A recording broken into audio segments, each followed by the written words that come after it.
Welcome everybody, and we say welcome from Engie in Dubai. We are very happy to be here with Daxita. Today is one of the business sustainability talks that we started, Squeaky and Namrata with Shiftico and the British student me.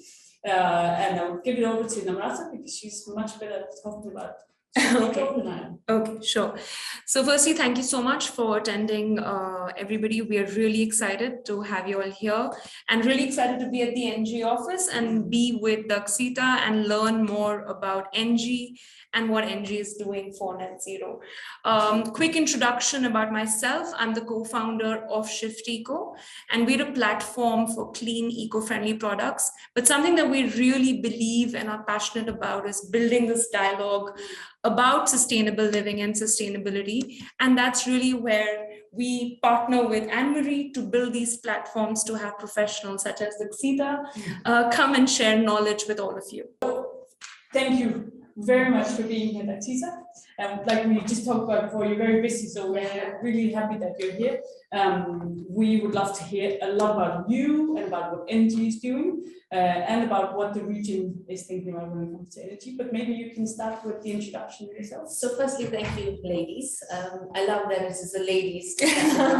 I'm not being a feminist, but I'm Daxita. I'm heading sustainability for Engie for the scope of Asia, Middle East, and Africa. Yes, it is a tall ask. And then, of course, during the conversation, you're going to ask me how we're going to manage that, and which I will delve in. But ultimately, you know, sustainability is an important pillar of Engie. And this is why it is at the core of who we are, what we do, and what we offer to our clients and our businesses. So can you start diving into some of things, what sustainability really means for Engie? So as I mentioned, you know, sustainability has always been a core of Engie's, whether it was through our business lines of offerings of products and services, but really it resonates of who we are in terms of our purpose. And that was really is to act to accelerate the transition to a carbon neutral economy, offering energy efficiency and environmentally friendly solutions through our services. So it really resonates of who we are, but it goes beyond that, because at the end of the day, as energy being a foundation of everything that we need and we do, it was vital for us as an organization to ensure a just energy transition, and which at the end of the day basically means, you know, reconciling economic performance with a positive impact on society and environment. And so it was very instrumental for us to align all of these elements and deliver it through what we provide as a service. And what was interesting for Engie that in 2021, we were able to redefine, re-strategize, and build stronger commitments as an organization. And I think, you know, in our offline discussion, I mentioned that we had 19 non-financial KPIs, all reflecting people and planet. So again, you know, delivering the message of a positive impact on society and environment, and only 4 on financial. But sustainability over the years have become only looking at environmental sustainability and, you know, kind of diluted the importance of the social, the governance, and the financial elements. Because for any business, it's important to reconcile economic performance with the positive impacts that you make. So this is a three-way equation when you're looking at, you know, ESG and financial performance as well. Yeah. So I think the next question is, you are a global energy company. You have offices in so many different places. Now you represent like the MENA region, but you also have so many other places. How do you make sure that everybody has the same vision for sustainability? So the nice thing about Engie, or being an international organization, it is a two-way approach, or should I say two-pronged, a top-down, where our leadership, and I say leadership is strongly committed, right from the board of directors at European levels to, you know, our CEO, and then the next level of executive committees. So they are the ones that are setting the vision, the strategy long-term for where the company needs to position themselves, and which is why they have set those and re-looked at our whole strategy in 2021 and repositioned the organization. And so this is why they've set those 19 KPIs, which is clear, attainable, and driven down through, it doesn't matter where we operate. So it is known to the business. And then the other approach was bottom up. So yes, you mentioned we operate in, literally globally, we have offices in North America, in Europe, in South America, and EMEA, which is this region which covers Asia, Middle East, and Africa. Again, a big portfolio, but again, every country has different needs, different expectations, different challenges, and so you have to be adaptive. And so when it comes to elements of the environmental or societal aspects of it, or even governance, is how do you get that bottom-up approach of accounting for what happens in a certain country, complying to certain rules, regulations within that country, but still delivering on a message and a commitment from an international organization. So I have to say, and I'm very proud of Engie when I say that those 19 commitments are well-defined, clear, understood by every strategic business function. And it doesn't mean, I say it's just strategic from an investment or business development, right down to finance. Finance understands the role that they contribute to those 19 non-financial KPIs. So, and this is really coupled with many factors. One, again, was commitment from leadership. Second is the systems, tools, and decision-making processes that happen in the business. And so once you align your processes and how a business or functions need to report or kind of implement their accountabilities in terms of service, and secondly is awareness. So we have a huge campaign internally around awareness. What do those non-financial targets mean? What does net zero mean? What does climate change mean? What does mitigation mean? What does adaptation mean? What does gender parity? Or how does our governance structures on ethics, human rights apply to us? And so we have Engie University and different, throughout the periods of years or different structures. We have summer camps, youth camps, or learning modules that specifically address sustainability holistically. So this is within every organization, it's an approach that is not unique. So I think it's really interesting to see the bottom-up approach. So through these business sustainability talks, we've spoken to a lot of other organizations too. And it's actually quite difficult to take the bottom-up approach, especially in a company that's present internationally with such a large workforce. And I know you talked about having non-financial targets and about building awareness sessions, but how does that practically happen? Can you give a few tips for other organizations that are potentially attending who can build a culture through this bottom-up approach? So for example, I touch base on a little bit of gender parity here. So we have a group target of 50-50, 50% females, 50% males. Now, example GCC, we know that it's quite a orthodox kind of industry in the sense that there's not a lot of females that have been attracted into the industry over the historical years, which means that for us to maintain that target, it's almost, I wouldn't say impossible, but very difficult and very challenging. So it's saying what are the challenges within the GCC countries is that allows us to tap into, number one, attracting the right talent now, retaining them and empowering them for a longer term perspective. But it's developing those internal KPIs in this region for this country that then meets the global target. And this is the nice thing about Engie, is that it allows you to decentralize and adapt those policies and adapt those targets to the country that you operate in. And another example is on net zero. a region that is a oil and gas rich region, still dependent, I won't say dependent, but still use a lot of the oil and gas as a source of energy production. But how do we take our net zero targets through our carbon budgets and apply it here?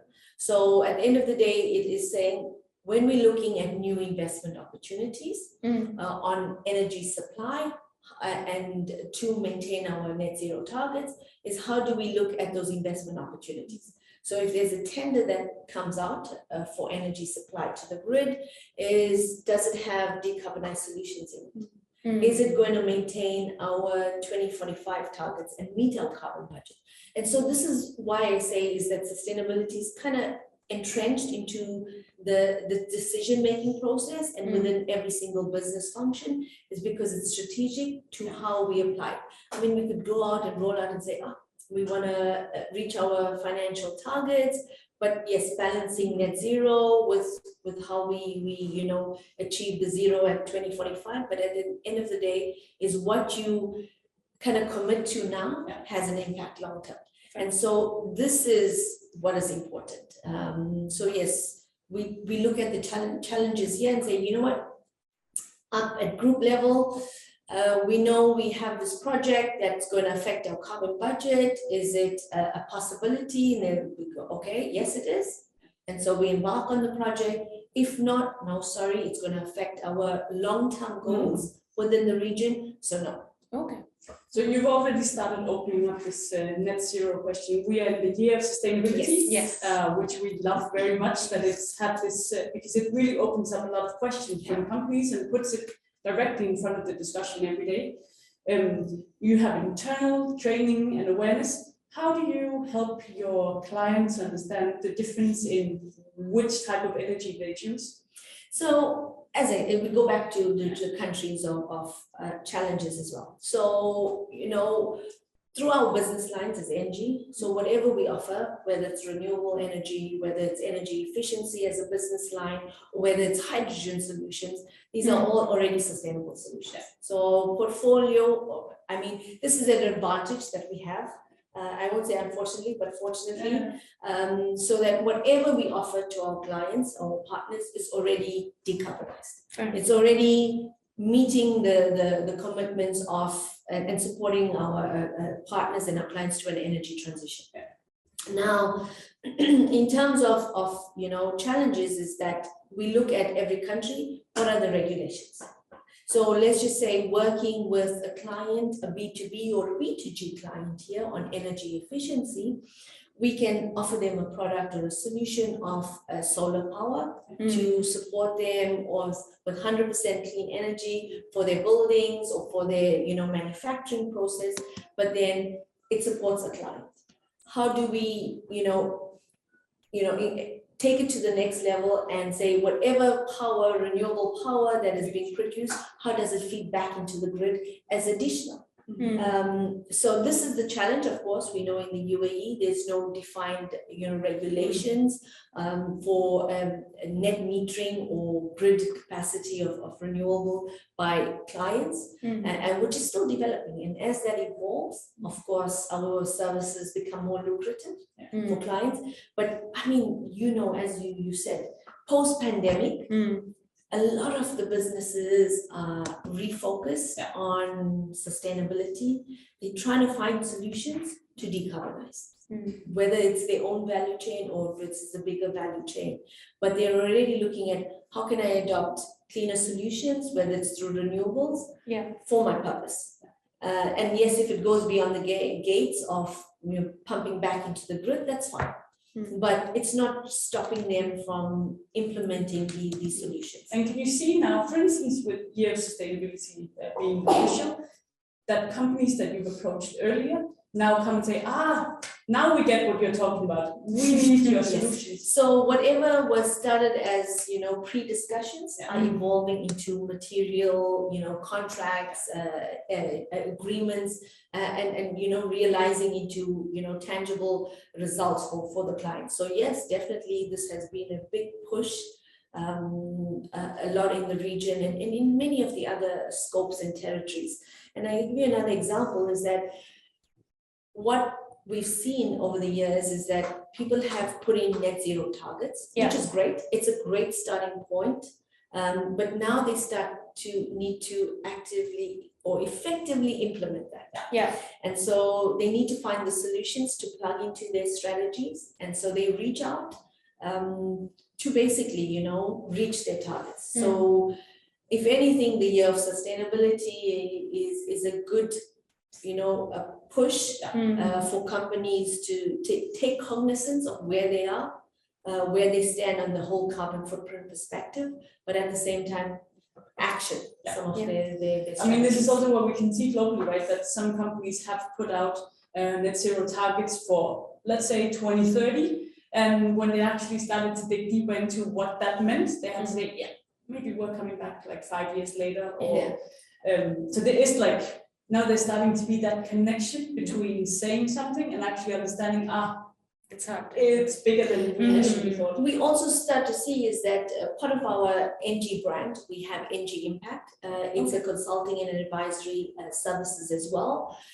where we see the larger companies, the multinational companies that are reaching out to help drive and identify a net zero strategy, help devise the whole carbon footprint mapping throughout their value chain, and be able to say, where we stand from a status quo and say, okay, fine, what we can do on a short term, what we can do on a long term to reach, and be able to put a target of net zero. And some of them saying, okay, we can put a target of net zero by 2030. Some are saying 45, some are saying 50, or let's just keep it at 50 to reach, the global midterm requirements.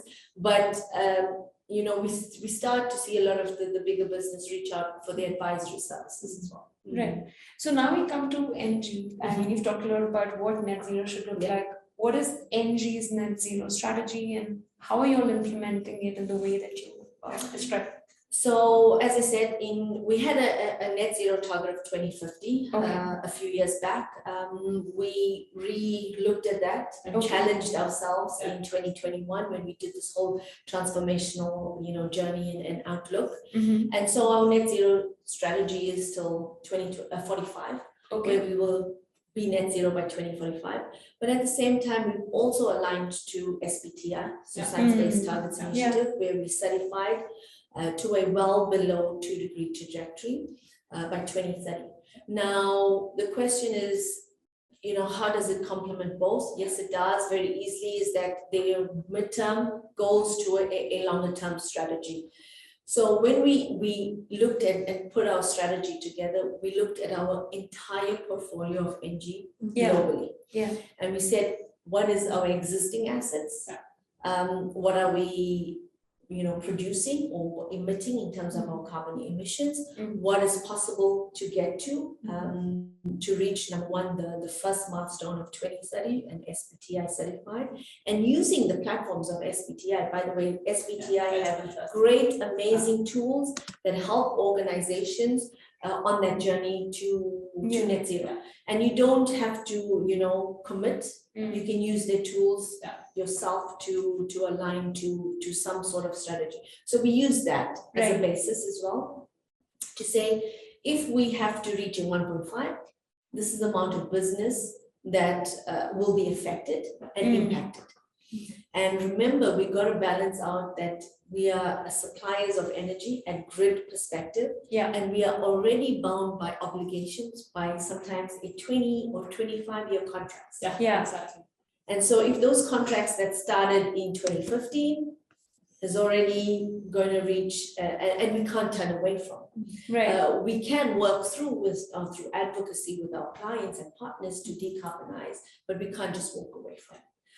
And so being mindful of that, we were able to say that we can achieve a well below 2 degrees, and we're constantly looking at it. So mapping our carbon footprint across our portfolio, planning a trajectory, and so we have carbon budgets. So it's no more financial budgets we're bound by these days. It's really about carbon budgets. So every business line, so any business decisions that are made, it's based on many aspects. The first aspect is that, does it meet our carbon budget?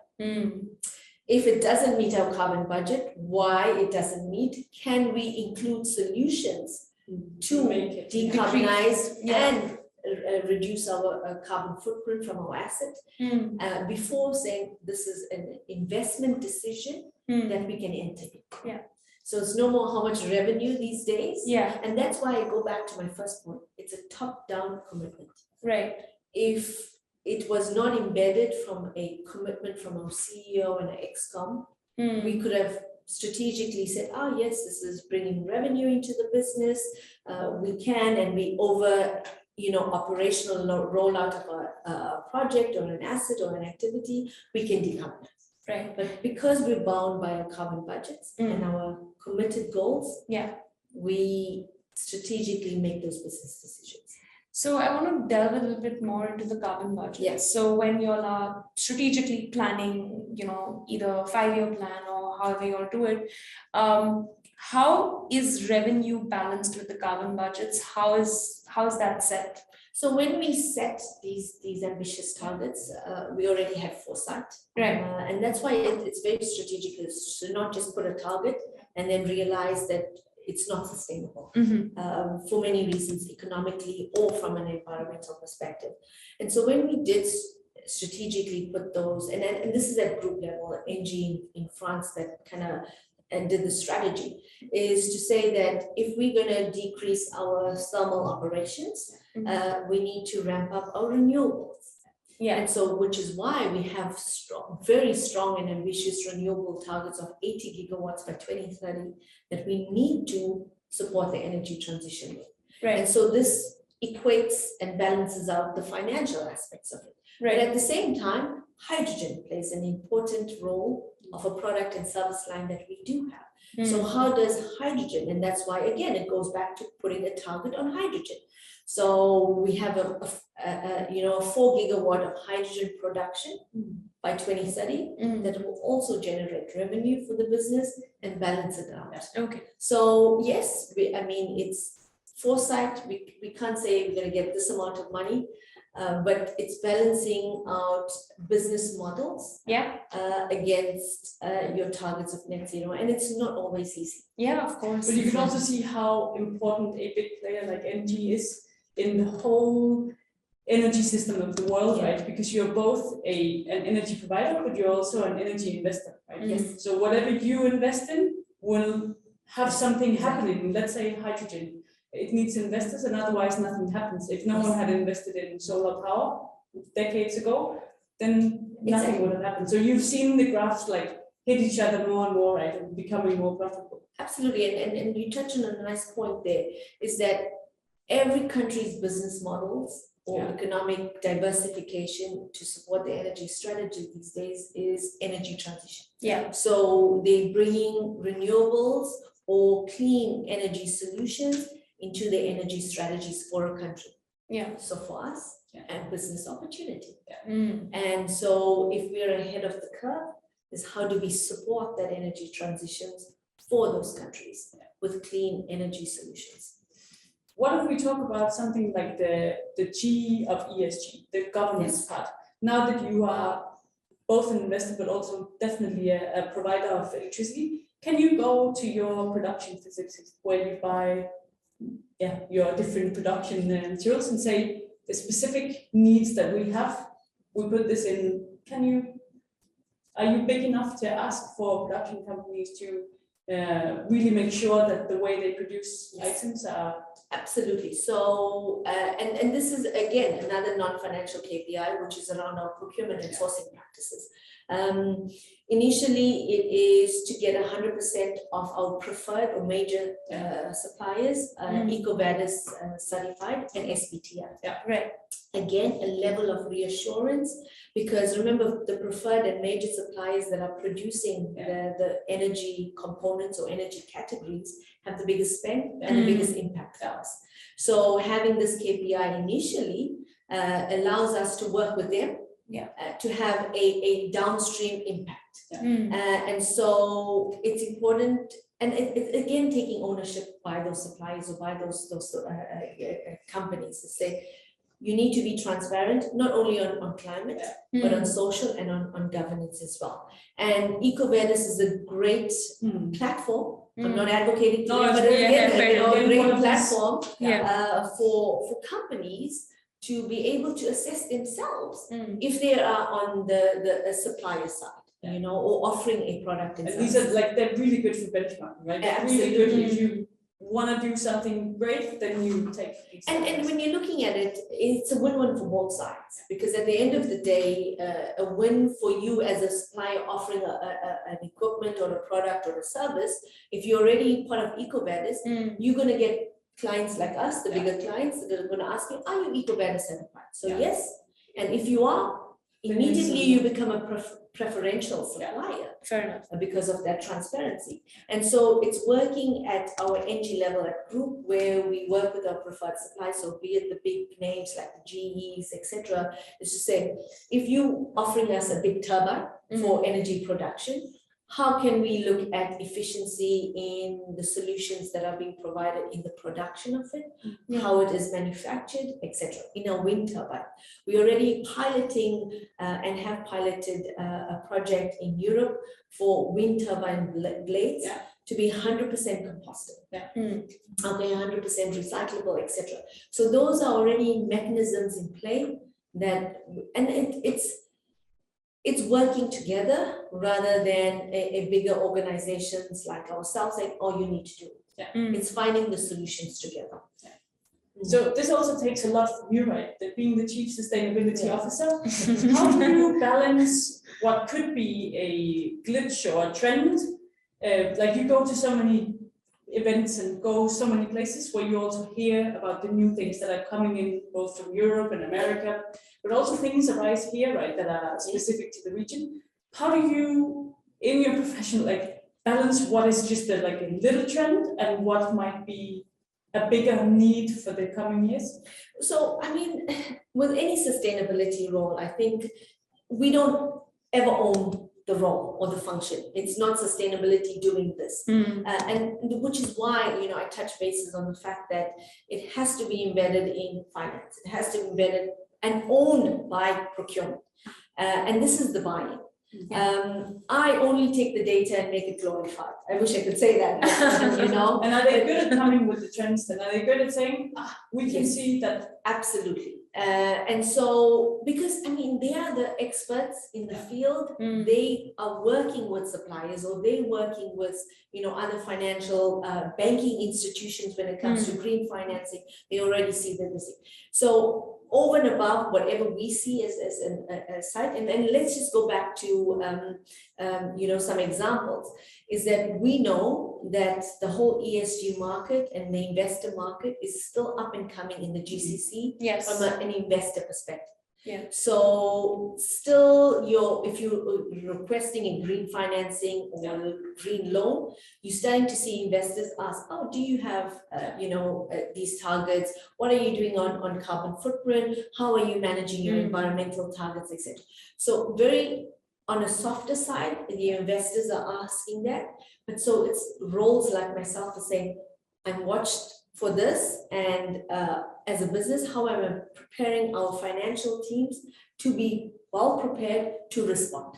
So it's looking at those trends and building it. If we do see a startup that has an amazing solution, and if I spot them, I take it up and say, at group level, this is a solution that can maybe potentially grow.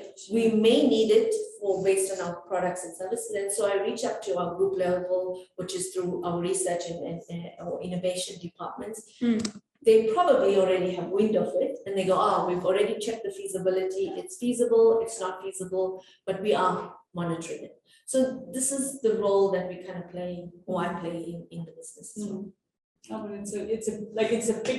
It's really what makes sustainability very interesting, isn't it? It keeps moving because it's still being developed, and hopefully it will keep developing forever. But it's also where you cannot actually know tomorrow. Right? This is the thing. And it's really having the foresight of saying that we need to make the changes now to be prepared for this. And localizing actions. So this is the year of sustainability, right? I think all of us here today are sustainability professionals or enthusiasts at best.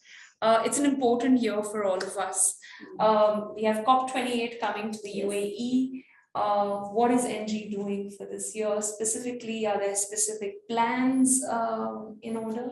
Well, I think, as I mentioned, our business lines already complement energy transition, or whether it is decarbonized solutions or energy efficiency. So it's again working strategically with our clients to say that these are possibilities, these are the solutions that can help you to decarbonize, and we're here for you. But again, year of sustainability is really about brand positioning and showcasing those piloted solutions. And what has become challenges for most of our clients or organizations is that, is this solution practical?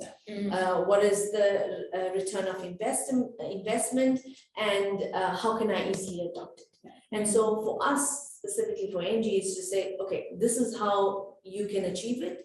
This is the return of investment, and this is how it's going to be implemented effectively, with not much changes to you or not much impact to your business or scope. And for COP28, yes, I think, exciting for us as well, because it just reinforces who we are, number one, on our climate commitments and our strategy, and who we are in terms of our business portfolio and offerings. Fair. So now we're moving to the end of the session soon, because we would love to hear what people have to ask. But we would love to hear if you have recommendations for companies who might be starting out with their sustainability teams, or who really want to make it more like focused on.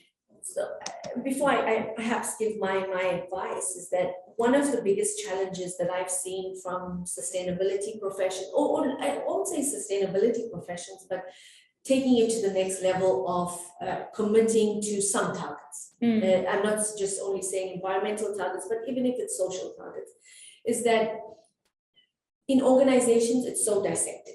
You have health, safety, and environmental doing something, obviously positive, and they're looking at people KPIs, safety KPIs. They look at environmental, impacts in the organization. Then you have HR that looks at basically your talent management, people perspective, etc. And then you have your legal functions or your compliance functions that look at ethics and human rights, and a bit of procurement. So if you are tasked to manage sustainability, and this is maybe the advice, is that start to work strategically with those functions and see what they have implemented. Because if anything, they've probably already implementing a lot. They may have not disclosed it, or they may not have the right data available. So if you're starting off, my best advice would be is start plotting all of this. First, find out what KPIs you have in the business from a centralized perspective, and what are decentralized, because a lot of functions have their own KPIs operationally, and how can you leverage on those KPIs to make a difference? And then try to find out what data is available. Right. If you are able to latch on to the data availability from a quality perspective and tie it into a bigger picture, that's great. Secondly, is you're not the only person that have to position sustainability. It has to be the buy-in for all of the functions. Gain their trust, gain their buy-in, and show the win for them. Because what I found is that sustainability sometimes can be so one-sided, is that, this is a sustainability target and that's it. No, it's a procurement target. No, it's an ethics target. And ethics will be doing this to efficiently change process for that function. It's not because of sustainability saying so. The third part is build a business case. So once you do the field work and know where you stand with some data, build a strong business case. And when I say building a strong business case, I'm not saying you take, we have so many million tons of carbon or so many kilotons of carbon, and we need to have a net zero by 2050. No CEO is going to buy into that. Why? He wants to know, or she wants to know, yes, this is where we stand. This is what's possible, maybe medium term, long term. This is how much it's going to cost us to decarbonize. And so building into your business case the low-hanging fruits and the low solutions that can be implemented to a long-term strategy and the benefit to the organization. It has to be a benefit to the organization. And because across the board table, you will have CFOs, and they're going to ask you about financial. So build a strong business case with the data that you have with a long-term plan. I think you touched on all the right things, and we can also see that in many companies, especially in the beginning, you put a person on sustainability, and then the word sustainability becomes something that's very hard to chop into pieces, right? So you have to take those pieces and give them to different departments and start to discuss, what does this mean for you? What does it mean for you? So sustainability takes time, actually, and I think one of the constraints we can see, it's actually not so much budget anymore. It's time put and allocated inside your work hours to say sustainability or procurement or something in particular. Because then if you think about it, it's about project management. And if anything, when you look at sustainability holistically, you're building a better business, sustainable business financial model for the longevity of the business. And if you do not integrate that into the different functions and building, when I say driving efficiency, and that means sometimes process change, sometimes having the tools to just document data. Because yes, we all need data to show achievements, to show value, and to show a result. And so by just starting that journey off and saying what we have, and then being able to build those tools and systems, and then say, maybe you can start the conversation again in 2 years' time. Once you have some material to say, this is the impact we've made in 2 years. That's fine, that's okay. But we're so wrapped up by the trends and with everybody saying, oh, we need to have a net zero, we need to have some target. Don't be wrapped up by that. You know, by you not announcing a net zero doesn't mean you're not doing anything. This is, I think, the important message. Start focusing inwards because this builds a better business model. And I completely agree, because you also very often see companies that are starting out or have been doing something maybe for the past year with the green team, or that they want to take very rapid steps. And that actually puts them in a very vulnerable position, right? When you take steps before you're ready for it. So it's about making that team and that effort and talking about the different parts before we. And I just leave one simple anecdote. Who would have thought 10 years ago waste was actually going to bring you money? That's true. Not right. It still is in financial systems, waste or depreciated. So anything product or service depreciated and off the books after a certain period of time. It's an expense. It's an expense. But these days, waste is a revenue back into the business. So it's taking those strategic examples within your organization and bringing it to the forefront and saying, okay, fine, if I have, in an industry of producing maybe a whole lot of paper, paper, end product can be sold and I can get a small amount of revenue. This is changing the business. Interesting. You've come up with really good examples of what companies can do. I want to focus a little bit on the culture as well, because I think a lot of the recommendations right now has been about structurally what people can do. But what would be your recommendations for trickling down culture, making office environment, behavior of employees? What could be those practical tips for everyone attending the session today that people can do?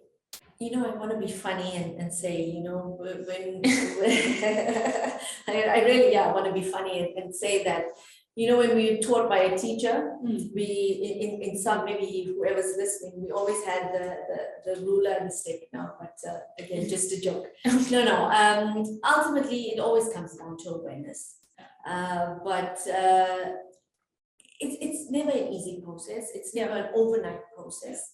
It is always, you're always learning, you're always growing, you're always changing and evolving. but it's about, how do you apply it? And the nice thing about it is when you change a process, behavior automatically also changes, and the culture changes. But also when you look at leadership itself, if they don't follow through on it, and if they are not committed on it, and if you see them maybe doing something wrong or doing the opposite, people in the organization will follow suit. So it's having that same culture, but at that level, really believing in it, Right. and really making the changes. And I'll go to something very simple. It's like we all fly for whether purposes of business or not. So if your leader says, if I'm flying to be it Singapore or Paris, in travel policies, I can fly business. But if as a leader I say no, if I travel business, it's adding to the carbon footprint as an organization, I need to make a change. Fair. Of course, you don't have to make a drastic change, but let's say we don't have to have business two ways, let's do business one way. Fair enough. As a start, you see the change and you see the commitment. And second, another point is on safety. If you don't have your leadership team on the ground, on your site, walking, doing those inspections, doing those audits, it becomes a culture that's two-sided. I completely agree. So I mean, we all have to be responsible, by the way. It's not always about I have to follow what leadership says. I need to know that I'm adding and contributing in terms of value. I need to make a change. Fair. So if I bring in another simple, if I choose to bring a water bottle, I need to make the change. I don't need to see that my leadership is doing that to make the change. So we all have to be cognizant and be responsible. We're all in a year and we all seen the impacts, the climate impacts. It's realistically, some of us are living that. And so small changes personally make the bigger difference. I love that you said that, because Shiftygo's tagline is small shifts, big impact. So I mean, this is it. And so yes, it's always around training, but it's not genetic training. This is the point that I want to make. It's not just this is net zero, this is what climate science is about, this is climate impacts. No, it's bringing the training to the level of the function, and how do you adapt it? And how can you make the shift? This is the level. And whether it is meet and learns, lunch and learns, one-to-one conversations, maybe having check sheets or whatever to help build that it's about that. So I want to pick your brain a little bit more on the awareness part, and then I have a few questions that we're going to go through. So my ex-profession has been in HR, so doing a lot of training, etc. And I find that companies have massive budgets for leadership training, soft skills training. But when it comes to sustainability training and awareness, I find that does not. It falls between the cracks. It's almost like it's a nice to have and not a must.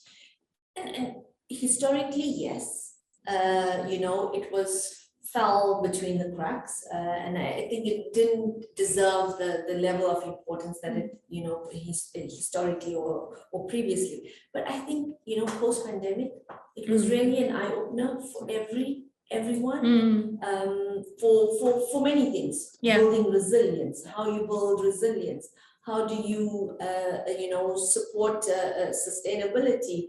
How are we impacting, our environment or society? So yes, I think it's become streamlined in terms of importance and gaining its level or prize, position that it should be. But it is, again, in the soft skills, is how do you incorporate? It shouldn't be a separate conversation on sustainability. How do we as leadership, in our leadership journeys or leadership ways of implement, how do we look at sustainability? So it should be part and parcel, not on the side. And in the same way with soft skills of recruitment, how do we recruit? But how do we recruit to meet sustainability targets of gender diversity? How do we recruit and not discriminate, whether it is from our policies of harassment. So it's not on the side, oh, sustainability is about ensuring you know. These should be prerequisites and requirements within the training. Got it.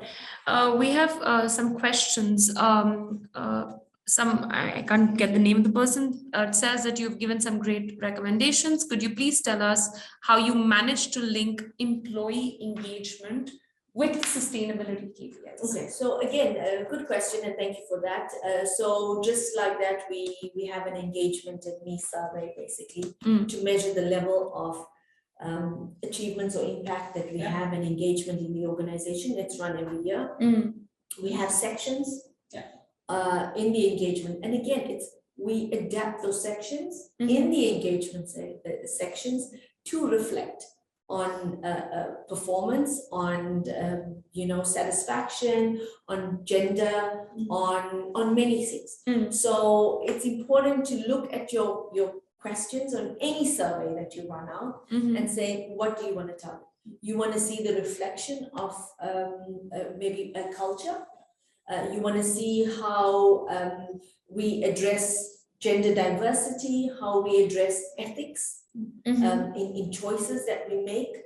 So it's about tailoring your questions and incorporating into the business flow of it.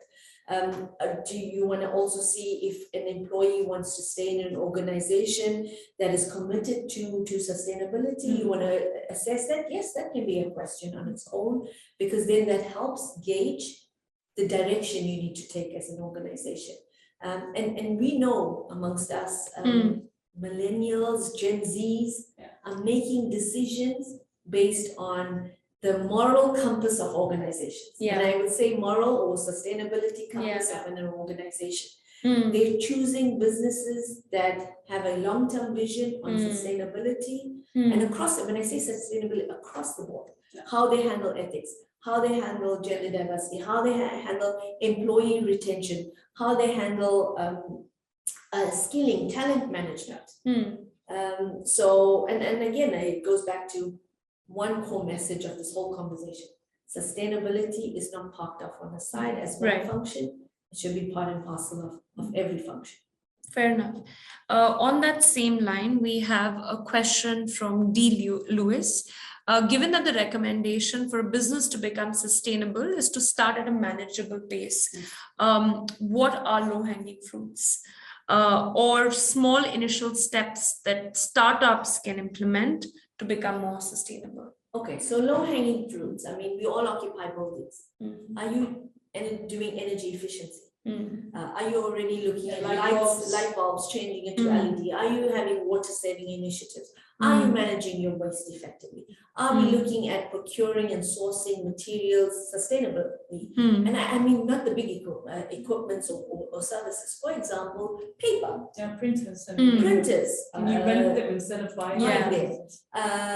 Or default settings on printers, for example.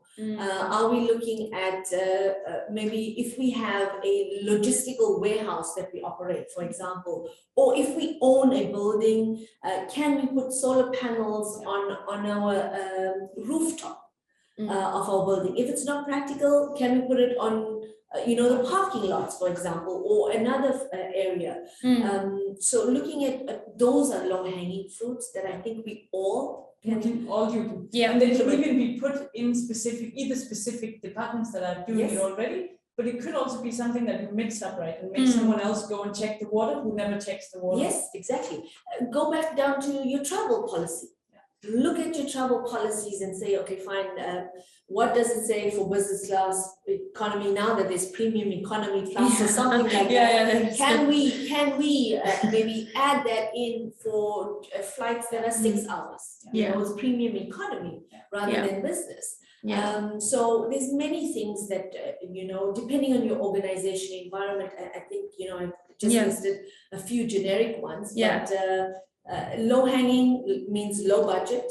And fast implementation. Fast implementation. And I think that kind of answers your question, Anita, because her point was that it's easier for large corporations to do that because they have the budgets, whereas smaller companies don't have the budgets. But I think that's the whole point. Sustainability doesn't always have to be about spending more money. It could actually be about reducing. Like I find that, for instance, startups are very, very interesting because startups move fast, right? And they take new decisions that literally pivot the thing that they're working with. Yeah. So let's say they choose another supplier who's more responsible to the environment or to the social aspect, and it means that they might have a better product in the end. So startups can do actually a lot with smaller decisions and shorter ways. So any sort of company can do something.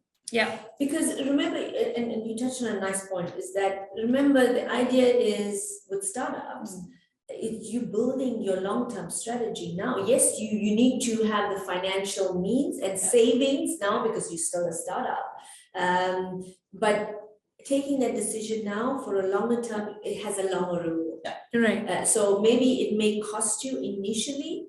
And I mean, it doesn't have to be, you know, at a 200% or whatever perspective. You can make decisions that has a small difference, but a better reward long term. Fair enough. We also have a question from Sunil where he asks, can you share a sustainability success story of Engie influencing a client to improve in UAE, in the region or internationally? A cement industry in UAE, we've convinced them they produce cement, and in that process they use a lot of energy, okay? And the byproducts of that energy is wasted. So we've sold them, or not sold them, but we partnered with them to produce a waste heat recovery system to ensure the waste heat is not lost, it's recovered and reused as energy back into the process. I think this is very interesting because I think heat here is very often understood as something that's a problem, right? But it's energy still, so it can be used for other things, for cooling things or for And I mean, remember Engie, there is we have two different business lines. Grid supply of energy and then energy efficiency or energy solutions to B2B. And that was a B2B example. And the agricultural industry in Saudi Arabia, for example, was NADEC. I can officially name the name. NADEC, agricultural producer, you know, prime line for agriculture, uses a lot of energy. And so for them to become efficient, we've invested in solar panels that now produce clean energy for the NADEC's facility in Saudi Arabia. Another example is we have a project with Abu Dhabi government on public lighting. Where the old public lighting was, you know, the traditional, you know, lighting mechanisms. But now we've won the contract with the Abu Dhabi government, where we will change all of the public lighting to LED. Okay, nice. So yes, there are many opportunities that you can make changes and the services can be offered to clients. Yeah, and I think this ties in well to the waste thing that you just spoke about. Anita asks a question about, she fully agrees that we have to look at waste a bit differently. And do you have training and education on how to value the waste you produce?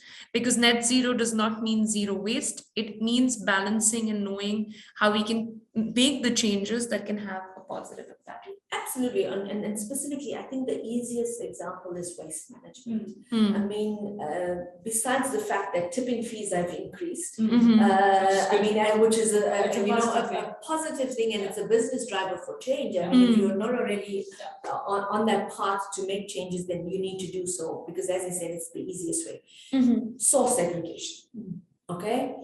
A lot of the, I mean, you could have zero waste. I mean, you have smaller, if you're in a small office environment or a big building, you can have, you know, decomposters, you know, food waste that is converting into compost. You may not use the compost, but you can sell the compost. and depending on the larger, all your recyclable materials like paper, plastic can be recycled. We have in UAE infrastructure and vendors that are willing to buy that off you or take it up. And I'll give you a fine example. Union Paper Mills degrade wanting plastic bottles that convert those plastic into textile materials. And you know, there's so many others. Beer, for example, that do a whole lot. Then you have electronic waste. Yeah. So like your printers, your computers, etc., that can all be, if it's damaged, enviro stuff. Take that away, they dismantle it, ensure the components are kind of refurbished, reused into some process and being sold off. So there's not an element where we can say that we can't adopt on a waste management perspective. The only thing is, I would say, medical waste. If you're in a medical industry, that kind of waste is considered hazardous and needs to be handled differently. So source segregation, I mean, and I will be open and honest, we always find that a challenge because also culture, the behavior, and the default that happens over the years. We fall into a trap of, you know, inconsistencies, but refresh it. We're going to do a campaign now on recycling. Again, it's an opportunity for changing the signs, making it look better, refresher. So people immediately pick it up and they're curious. Do a meet and a learn. Say why you want to change it or why you're changing it. So you have to evolve. You can't say, oh, I've implemented something and then leave it for the 5 years or 10 years that you're on with this. You have to constantly be at it. Yeah. Talking of waste, a really interesting question from Tamara. What about the circularity aspect of sustainable solutions? So, for example, what does Engie do with the waste? What do they do with solar panels once they don't work? Okay, so I mean, this is why we have that KPI of working with our preferred suppliers. Is because we want to work with them strategically to ensure what is being produced, number one, from a manufacturing is recyclable, it has environmentally friendly alternatives built into the manufacturing process. And so when it's deployed, and remember they deployed sometimes for 25 years, etc., we work with the suppliers in country, and that's why the decentralized is to say, when you take it back, can it be recycled? Now, obviously on solar panels, we will work with suppliers that are registered, vetted, validated to ensure that the downstream is not mismanaged. So that when they dismantle those solar panels, it's dismantled professionally, you know, safely, and it's not being sold off to third-party agents for whatever purposes, and does not enter a developing market, which also comes with inherent problems and issues itself. So it's important and strategic that be done at every country level. Right. Secondly, when we look at other things, is let's just say a big turbine. If we can work with big organizations like I said, GE or whatever the case is, if those turbines that are still in good use, can it be resold in the market for other purposes? So it avoids the end of waste stream. Or can it be taken by GE back again for refurbishment or changes into the dynamics of new products? Nice, interesting. We're going to take one last question. Daxita, I know it's already 12. So how does Engie, this is a question from Lily, and she asks, how does your organization accurately measure the social and governance impact of sustainability? So social, we have many KPIs. We have health and safety KPIs, we have training KPIs, we have gender diversity, so breakdown of males, females, KPIs. So there's many aspects of social. Also on social is the amount of spend on social programs and also the impact of those social programs. So there are KPIs on that. And this is just to name a few.